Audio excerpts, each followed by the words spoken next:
L'ambiance est sportive, le dispositif digne d'un film d'action.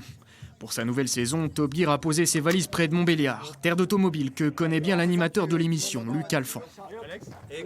Moi j'ai connu le Doubs avec les fondeurs quand j'étais jeune, tous les biathlètes et tous les fondeurs qui étaient avec nous au lycée à Albertville.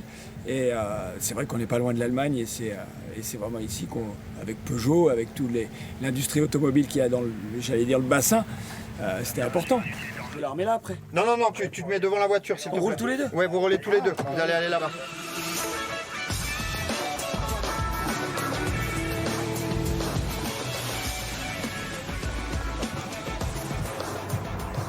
Au programme de l'émission, un duel franco-allemand entre deux voitures hybrides.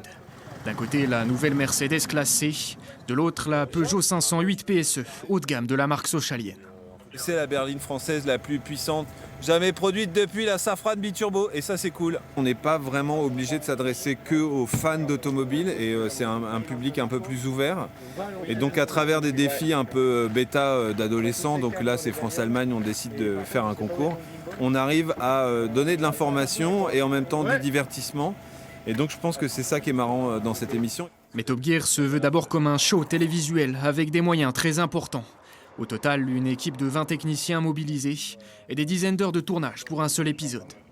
C'est effectivement, on va dire, une réalisation un peu premium. Donc il y a des moyens qui sont mis en place. Les voitures sont équipées dedans et à l'extérieur.